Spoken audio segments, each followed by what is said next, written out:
No capítulo 1 de Abacuque, diz assim a palavra de Deus, o versículo 1.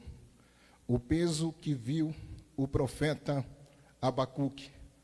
Até quando, Senhor, clamarei eu, e tu não me escutarás? Gritarei violência e não salvarás?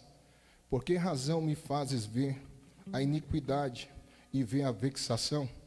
Porque a destruição e a violência estão diante de mim. Há também quem suscite a contenda e o litígio. Por esta causa a lei se afrouxa e a sentença nunca sai. Porque o ímpio cerca o justo e sai o juízo pervertido. Vede entre as nações e olhai e maravilhai-vos e admirai-vos, porque realizo em vossos dias uma obra que vós não crereis quando vos for contadas. Porque eis que suscita os caldeus, nação amarga e apressada, que marcha sobre a largura da terra, para possuir as moradas não suas. No capítulo 2, versículo 1 diz assim: sobre a minha guarda estarei, e sobre a fortaleza me apresentarei, e vigiarei para ver o que fala comigo, e o que eu responderei quando eu for arguido. Então o Senhor me respondeu e disse: escreve a visão e torna bem legível sobre tábuas, para que possa ler o que correndo passa, porque a visão ainda é para o tempo determinado, e até o fim falará e não mentirá. Se tardar, espera-o, porque certamente virá e não tardará. E eis que a sua alma se incha, não é reta nele, mas o justo pela sua fé viverá.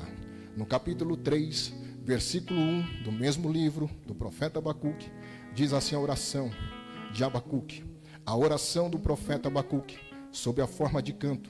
Ouvi, Senhor, a tua voz, ou melhor dizendo, a tua palavra, e temi. Aviva, ó Senhor, a tua obra, no meio dos anos a notifica. Na ira lembra-te da misericórdia. Deus veio de Temã, e o santo do monte de Parã. A sua glória cobriu os céus, e a terra encheu-se do seu louvor. E o seu resplendor era como a luz, raios brilhantes saíam da sua mão, e ali estava o esconderijo da sua força. A partir do versículo 15 diz: tu com os teus cavalos marchaste pelo mar, pela massa de grandes águas. Ouvindo-o eu, o meu ventre se comoveu, a sua voz tremeram os meus lábios. Entrou a podridão nos meus ossos, estremeci dentro de mim. Descanse eu no dia da angústia, quando ele vier contra o povo que nos destruirá. Versículo 17 é o que eu quero me ater nesta noite. Porquanto ainda que a figueira não floresça, nem haja fruto na vide, o produto da oliveira minta, e os campos não produzam mantimento, as ovelhas da malhada sejam arrebatadas, e nos currais não haja vacas, todavia eu me alegrarei no Senhor, exultarei no Deus da minha salvação. Jeová, o Senhor, é a minha força, e fará os meus pés como os das cervas, e me fará andar sobre as minhas alturas, para o canto-mor sobre os meus instrumentos de música. E Deus seja louvado. A Deus eu tributo toda a honra, a Deus eu tributo toda a glória, a Deus eu tributo todo o louvor. Que você possa receber esta palavra nesta noite, na autoridade do nome de Jesus. Meus amados irmãos, antes de nós entrarmos no texto sagrado, eu quero fazer algumas considerações deste tão importante livro no Antigo Testamento. Um livro que traz a eloquência mais bela de um avivamento pedido, solicitado por este profeta conhecido por Abacuque. Mas nós vamos ver duas perguntas fundamentais deste profeta no Antigo Testamento. A primeira pergunta de Abacuque para Deus é: como Deus pode permitir que a ímpia Judá fique sem punição ou sem castigo? E a segunda pergunta para Deus o profeta faz: como Deus pode usar uma nação mais ímpia que Judá como instrumento de justiça. O autor deste livro é o profeta Abacuque. Isso está registrado no capítulo 1, que diz assim, o texto sagrado: o peso que viu o profeta Abacuque. No capítulo 3, versículo 1, a Bíblia reafirma o seu nome novamente, a oração do profeta Abacuque sob a forma de canto. O tema central desta mensagem de Abacuque era o viver pela fé. E é isto que eu quero nesta noite falar rapidamente. Queremos falar nesta noite sobre fé, queremos falar nesta noite sobre coragem e queremos falar nesta noite sobre esperança. São essas 3 mensagens que eu quero trazer nesta noite em poucos minutos. Fé, coragem e esperança, dentro do contexto em que nós estamos vivendo na atualidade. Mas vamos fazer algumas considerações deste livro. A data deste livro foi escrito por volta de 606 a.C. O autor deste livro se identifica como o profeta Abacuque. Além disso, não oferece nenhum outro dado acerca de sua pessoa, nem de sua família. O próprio livro não oferece nenhum outro dado ou informações sobre a família deste profeta. O seu nome significa, Abacuque significa abraço. Não aparece em nenhum outro lugar das Escrituras a referência de Abacuque ao canto-mor sobre os meus instrumentos de música. No capítulo 3, versículo 19, possivelmente sugere que ele pode ter sido um músico levita a serviço do santo templo em Jerusalém. Louvado seja Deus. Ao contrário de outros profetas, Abacuque não data a sua profecia mediante referências aos reis que foram seus contemporâneos, mas o fato de ficar perplexo com o uso que Deus faz dos babilônios, os caldeus, no capítulo 1, versículo 6, como instrumento de seu juízo contra Judá, sugere um período em que Babilônia já era uma potência mundial. Portanto, a invasão de Judá era iminente por volta do ano 608 a 598 a.C. Nabucodonosor já havia derrotado os egípcios na batalha de Carquemis no ano 605. O Egito, aliás, foi a última potência a se opor à extensão dos babilônios. Louvado seja Deus. Se a descrição do exército babilônico refere-se à marcha babilônica em direção a Carquemis, conforme interpreta-se a data da profecia de Abacuque, seria entre 606 a 605 a.C., durante os primeiros anos do rei Joaquim de Judá. As consequências da ascensão de Babilônia como potência mundial foram devastadoras à apóstata Judá. Retornando do Egito, Nabucodonosor invadiu Judá e levou a Babilônia um número considerável de cativos, entre os quais Daniel e os seus 3 amigos. A primeira invasão, Daniel e seus 3 amigos foram levados para a Babilônia. Em 597 a.C., as forças babilônicas tornaram a invadir Jerusalém, saqueando-lhe o templo e levando outros 10.000 cativos para a Babilônia, entre os quais, nessa segunda invasão, levaram o profeta Ezequiel. Louvado seja o Deus eterno, digno de toda a honra e de toda a glória.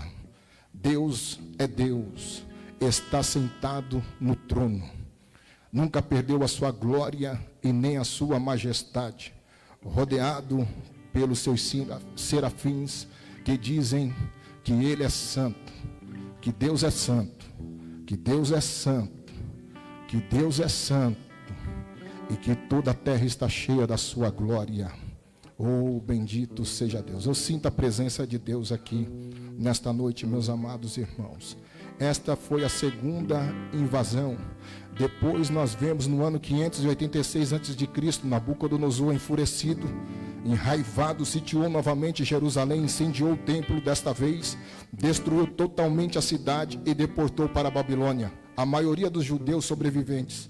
É provável que Abacuque haja vivido na maior parte deste período, onde o juízo divino revelou-se contra Judá. E você pode perguntar, pastor, qual que é o propósito desta mensagem? O propósito desta mensagem é nós falarmos sobre um profeta que dialoga com Deus, um profeta que conversa com Deus.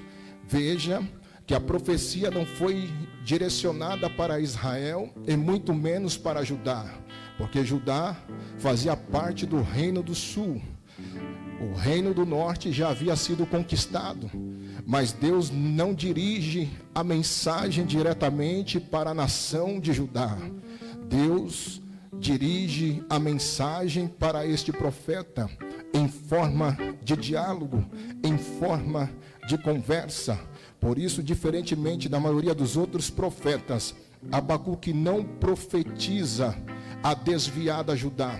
Escreveu para ajudar o remanescente piedoso a compreender os caminhos de Deus no tocante à sua nação pecaminosa e ao seu castigo iminente. Judá estava mergulhado no pecado. Abacuque, após haver considerado o intrigante problema de os caldeus, uma nação deploravelmente ímpia, serem usados por Deus para trazer o seu povo em juízo, para ele foi algo assustador. Garante aos fiéis que Deus lidará com toda a iniquidade no tempo determinado. Entre mentes, o justo, ele diz, pela sua fé viverá, registrado no seu livro, no capítulo 2, versículo 4, e não pelo seu entendimento, não pelo seu intelecto, mas o justo viverá pela fé. Ora, irmãos, eu vejo neste diálogo deste profeta com Deus a seriedade e a gravidade da mensagem do Altíssimo, a responsabilidade, e também vemos a preocupação deste profeta. Deus já estava saturado do pecado e da iniquidade de Judá. Deus traria punição, juízo para Judá. E ele fala isto em alto e bom som para o profeta. E quando Abacuque, ele questiona a Deus, por que Deus usaria uma nação muito mais ímpia do que Judá para subjugar o seu povo? É bem verdade que o profeta reconhece, Abacuque reconhece, porque ele deixa bem claro na sua primeira pergunta, porque ele sabia que o povo estava mergulhado no pecado. Ele deixa bem claro se Deus haveria de permitir a ímpia Judá ficar sem castigo.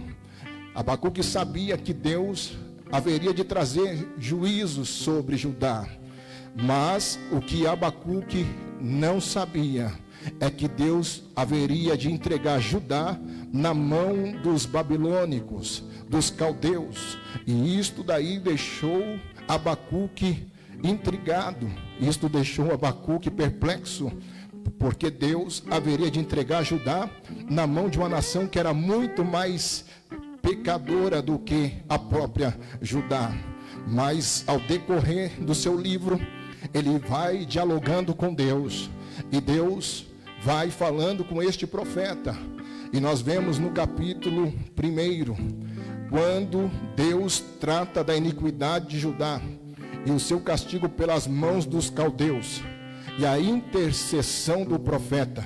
Por isso ele começa a mensagem dizendo o peso que viu o profeta Abacuque.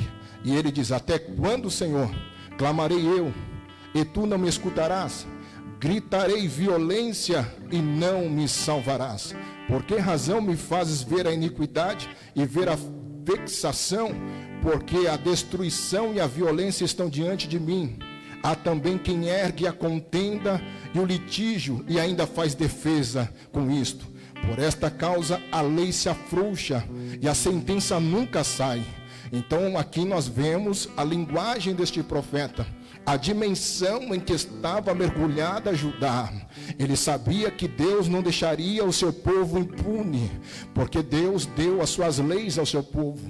Como até hoje, irmãos, Deus deu as suas leis, os seus preceitos a nós, a sua igreja, para que possamos andar nas suas palavras e vivermos o melhor que Deus tem para a nossa vida.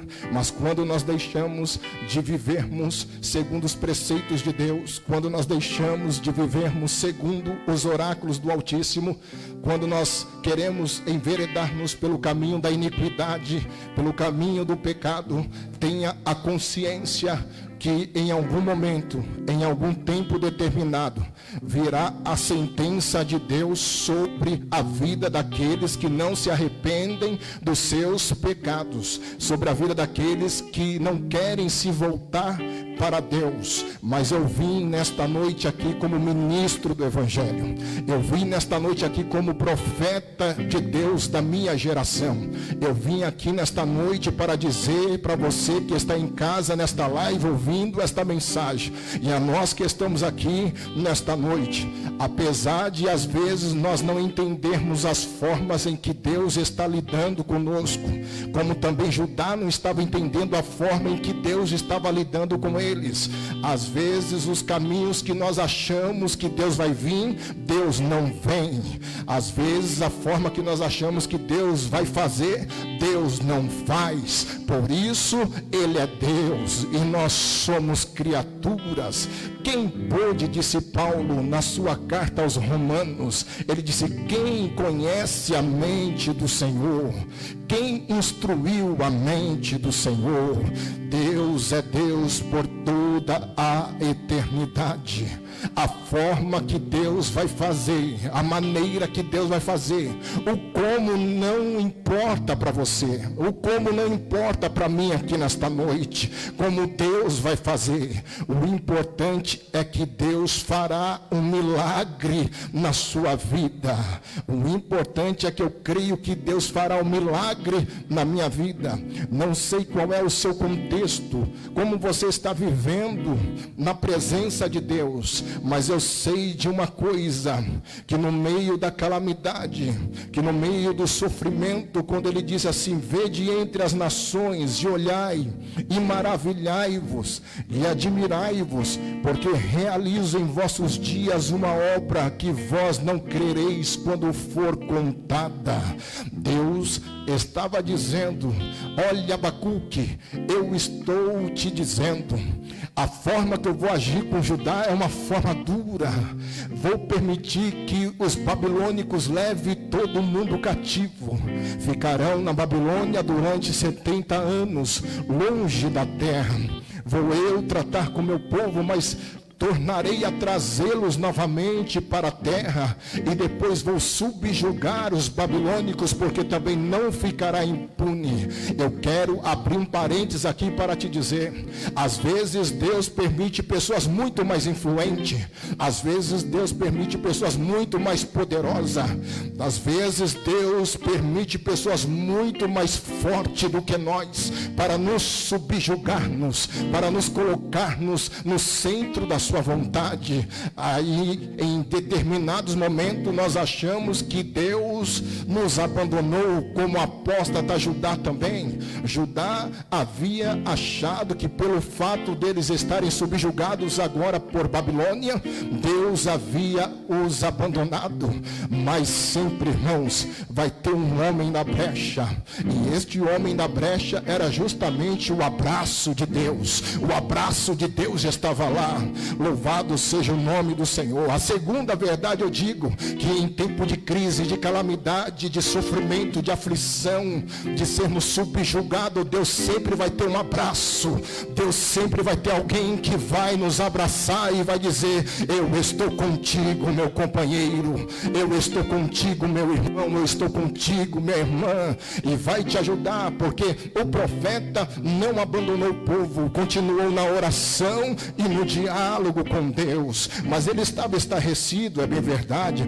Abacuque profetiza ajudar entre a derrota dos assírios em Nínive e a invasão de Jerusalém pelos babilônicos. Louvado seja Deus. Primeiro, o livro é o único no seu gênero, por não ser uma profecia dirigida diretamente a Israel, mas sim um diálogo entre o profeta e Deus. Abacuque queria saber porque Deus não fazia algo a respeito da iniquidade que predominava em Judá.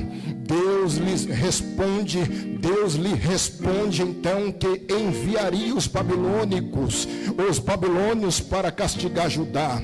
2. Esta resposta deixou o profeta ainda mais confuso, porque Deus castigaria seu povo através de uma nação mais ímpia do que ele ou do que Judá. No fim, Abacuque aprende a confiar em Deus e a viver pela fé de maneira como Deus o requer. Eu vou repetir novamente. No fim, Abacuque aprende a confiar em Deus e a viver pela fé da maneira como Deus o requer, independente das circunstâncias que você esteja vivendo. Saiba que Deus cuida de você. Saiba que Deus cuida de você. Oh, glória! Adorado seja o nome do Senhor. Capítulo 1, versículo 2 ao 4, quando ele diz: até quando clamarei eu? Abacuque ora a Deus, pedindo-lhe que pusesse fim à iniquidade que reinava entre o povo do concerto. Deus, no entanto, parecia nada fazer a respeito, a não ser tolerar a violência, a injustiça e a destruição dos justos. As perguntas do profeta têm a ver com um antiguíssimo tema: por que Deus demora tanto em castigar a iniquidade? E por que nossas orações geralmente não são prontamente atendidas? Eu vou responder que a situação deste profeta tem 2 temas antiguíssimos dentro da mentalidade cristã. A primeira é porque Deus demora tanto em castigar a iniquidade. E a segunda, porque Deus não responde nossas orações geralmente quando nós estamos precisando. Louvado seja o nome do Senhor. Mas no versículo 5 ele diz: realizo uma obra. Deus responde a Abacuque e diz-lhe que já tem planos para castigar Judá pelos seus pecados. Deus lançaria a mão dos implacáveis babilônios a fim de corrigir a Judá. O fato de Deus usar um povo tão ímpio e pagão para castigar o seu povo deixara o profeta atônito, deixou o profeta apavorado, deixou o profeta estarrecido. A mensagem de Deus falar para o profeta que Judá cairia na mão dos babilônicos parecia algo incrível na mentalidade do profeta e na história do povo de Deus. Oh, glória! Louvado seja o nome santo do Senhor. Mas no versículo 12 ele diz assim: não és tu, Senhor, desde sempre, ó Senhor meu Deus, meu santo. Não és tu, ó Senhor, juízo, rocha.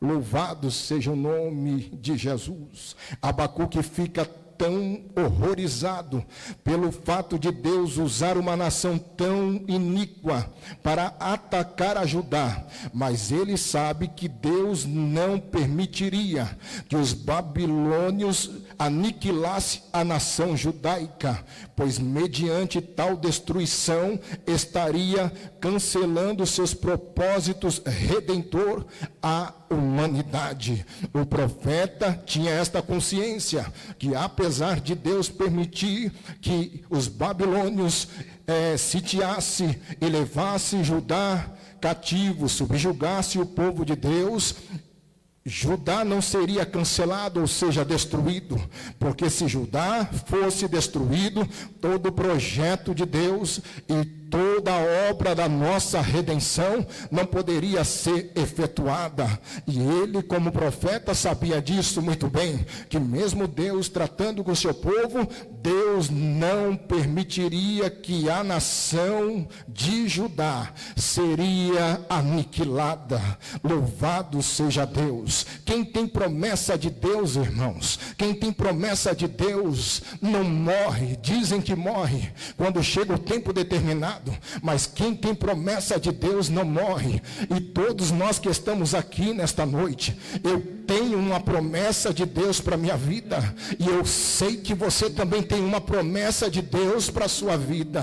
Nós estamos aguardando novos céus e nova terra. Nós estamos aguardando em que a preciosa igreja de Jesus, o Nazareno, muito em breve deixará a terra para se encontrar com ele nos ares. Esta é a promessa. Quando eu estava lendo esta mensagem em casa, quando eu estava meditando nas escrituras, no texto sagrado, eu fiquei preocupado, mas nós vemos claramente uma luta entre o império ímpio, o império forte, a Babilônia, que representa o mundo e o seu sistema, e do outro lado nós vemos a frágil Judá. Mas o povo de Deus, embora que vivendo em iniquidade e em pecado, Deus não estava tolerando o pecado da nação de Judá.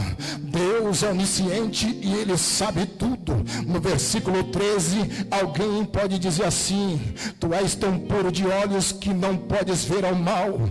Alguém pode dizer ou pensar que esta expressão, ela não significa que Deus seja incapaz de perceber o mal, pois ele a tudo observa. Alguém pode dizer ou achar ou pensar que Deus estava tolerando o pecado de Judá, ou não estava vendo o que estava acontecendo. Mas o profeta, Deus usa ele para dizer: tu és tão puro de olhos, ó Deus, que não podes ver o mal. E alguém pode achar que Deus não estava contemplando, mas não, Deus a tudo observa, porque Deus, ele é onisciente. Pelo contrário, esta expressão significa que Deus jamais contempla o mal para tolerá-lo ou apoiá-lo. Esta expressão, eu vou repetir novamente, no versículo 13, que Deus a tudo contempla, Deus a tudo observa, porque Deus é onisciente. Mas essa expressão significa que Deus não contempla o mal para tolerá-lo ou para apoiá-lo. Deus sabia que a nação precisava ser corrigida. O que Deus fez então, pastor? O que deixou o Abacuque perplexo foi o uso que Deus fez dos ímpios babilônios para subjugar Judá. Tem-se a impressão de que Deus estava tolerando os pecados destes enquanto castigava Judá, que Deus estava fazendo vista grossa para os babilônios enquanto estava corrigindo o seu povo.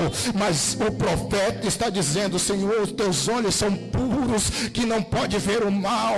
Mas Deus já havia observado tudo, e Deus não estava tolerando os pecados destes e nem também da Babilônia. A despeito de todos os seus pecados, não deixava de ser uma nação mais justa que os filhos da Babilônia. Deus, mesmo sabendo que Judá estava mergulhado no pecado, Deus deixou bem claro e disse que haveria de estar com seu povo, mesmo no cativeiro babilônico. Passaram 70 anos, mas Deus estava com Judá. Deus estava com Judá na vida de Daniel e os seus amigos. Deus estava com seu povo na história também, quando Deus levanta o profeta Ezequiel para estar liderando seu povo dentro do cativeiro babilônico. E Deus estava agora, através da vida deste profeta Abacuque, para continuar dizendo para Judá que Deus iria cumprir todas as palavras que havia dito para a sua nação. No capítulo 2, Deus subjuga agora os caldeus. Os caldeus são atingidos pela presença do eterno Deus. Deus começa a tratar com os caldeus, com esta nação.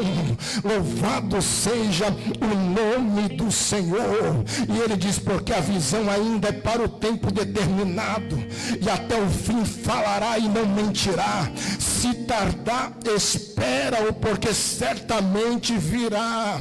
Louvado seja Deus, certamente virá e não tardará.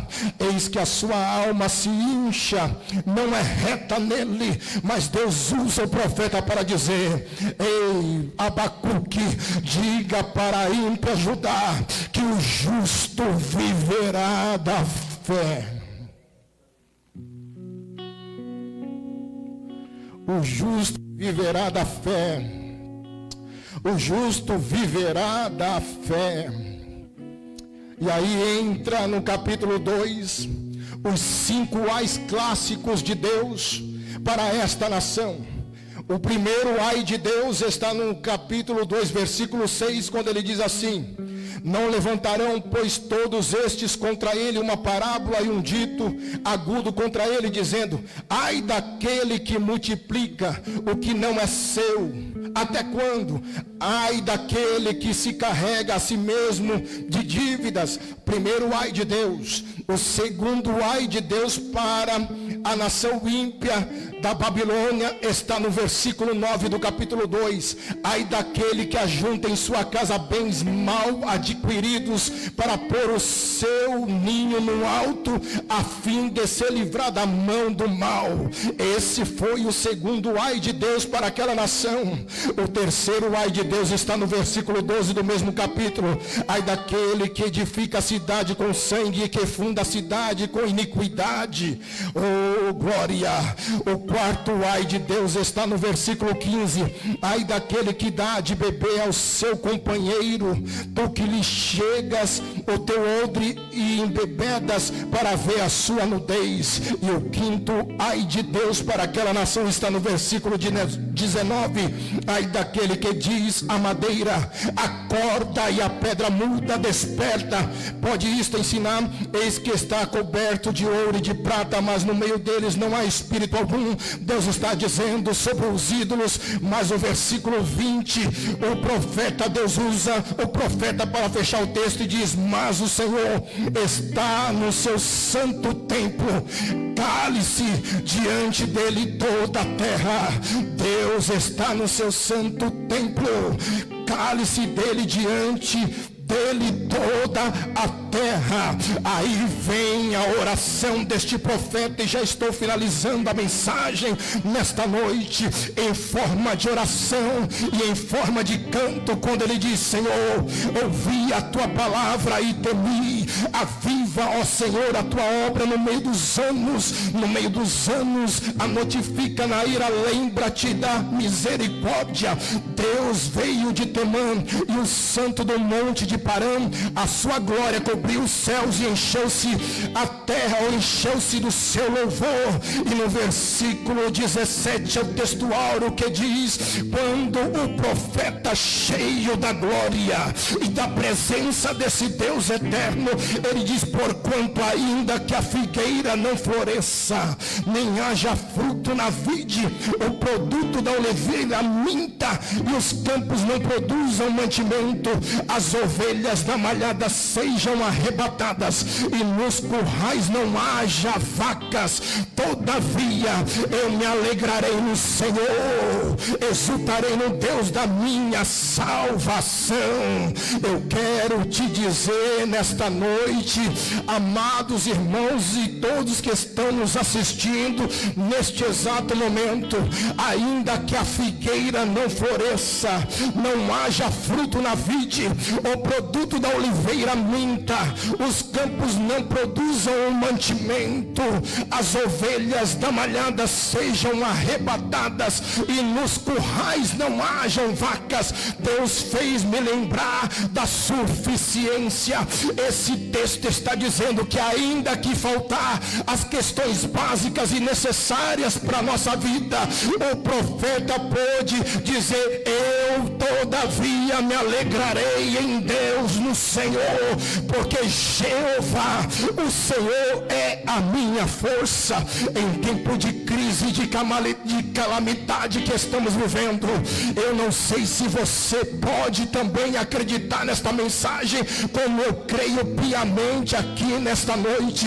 Eu quero finalizar contextualizando esta mensagem, que vivendo esta crise que nós estamos vivendo, não só no Brasil e no mundo, e sabemos que coisas piores ainda vão acontecer, mas eu quero deixar uma palavra profética de Deus para a sua vida e para a minha geração e para a minha nação, que ao sair desta crise, mesmo, irmãos, parecendo que vai faltar alguma coisa, Deus continua sendo a nossa alegria, porque Deus é a força da sua igreja. Louvado seja o nome de Jesus. Eu acredito fortemente que Deus trará um novo reavivamento para a nossa nação, em que os nossos templos e os nossos púlpitos serão incendiados pela glória de Deus, através do fogo ardente do Espírito Santo, que queima todo o pecado e toda a impureza, e haverá renovo, salvação de Deus, libertação, cura divina, e o nome de Jesus será mais uma vez glorificado. Eu acredito piamente que neste reavivamento que Deus vai mandar para o Brasil, nós continuaremos agora de uma forma diferente. Vamos ser celeiro de todas as nações, não só em progresso, em alimento, em força, em graça, em glória, em poder, como Deus vai enviar missionários brasileiros, pregadores pentecostais cheios do Espírito Santo, que saiu do meio da calamidade e disse: Deus é a minha alegria, Deus é a minha força, Deus é o meu poder, Deus é a minha virtude. Levanta a sua cabeça, meu irmão, levanta a sua cabeça, minha irmã, creia que Deus é a sua força, em nome de Jesus. Sejam todos abençoados nesta noite, para a glória do Deus que criou os céus e a terra. Deus abençoe os irmãos por este convite.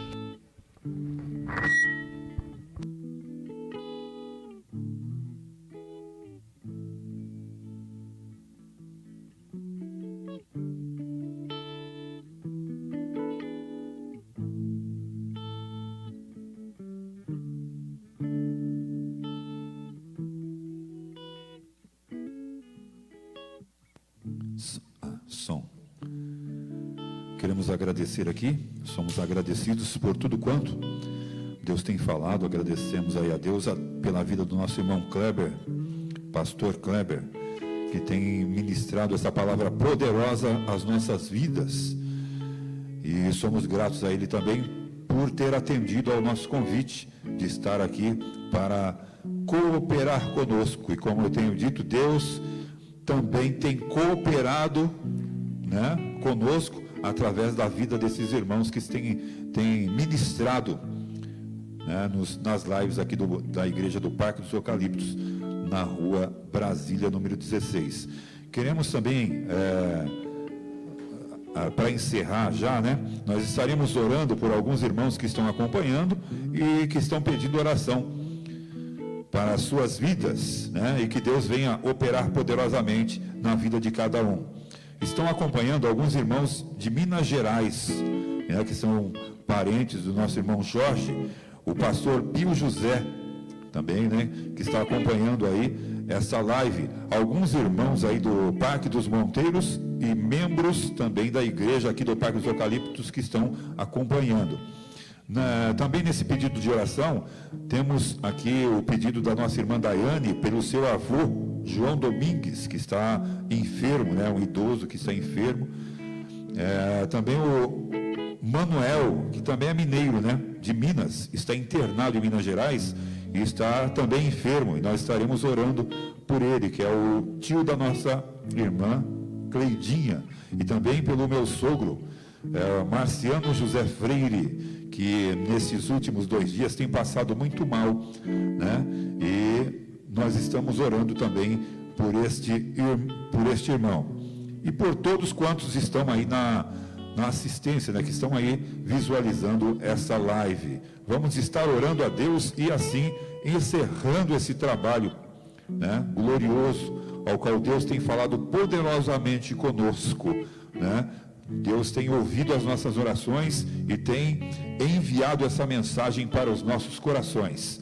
Vamos orar a Deus, encerrando estes trabalhos. Senhor nosso Deus e Pai, nós te agradecemos por essa oportunidade ao qual tem nos concedido, e também, Senhor, elevamos as nossas vozes a Ti, por esses pedidos de oração. Que Tu venha, Senhor, curar estes enfermos, essas pessoas, Senhor Jesus, que estão necessitadas, ó Deus, de uma ação da Sua parte, de uma bênção, uma unção, né, provida, Senhor, diretamente do Teu trono. E nós oramos, Senhor, suplicando em o nome do Teu Filho amado Jesus Cristo, ao qual a Tua palavra tem dito que se nós orarmos pedindo a Ele, Tu ouves, Senhor, a nossa oração. Então, nós estamos pedindo nesse momento pela vida dessas pessoas, desses Teus pequeninos, Senhor, que Tu venhas abençoar as suas vidas, que Tu venha curá-los dessa enfermidade, que Tu venha libertar, Senhor, essas vidas, e venha, Senhor, fortalecer os corações de cada um deles. É o que nós Te pedimos e já Te agradecemos, Senhor, em nome do Teu Filho amado Jesus Cristo, crendo na Tua ação poderosa na vida de cada um deles, em nome do Teu Filho amado Jesus Cristo. Amém. Quero pedir ao pastor Kleber que dê a bênção apostólica nessa noite. A graça do Senhor Jesus Cristo, o amor de Deus e a comunhão do Espírito Santo seja com todos e que todos digam amém. Deus abençoe os irmãos.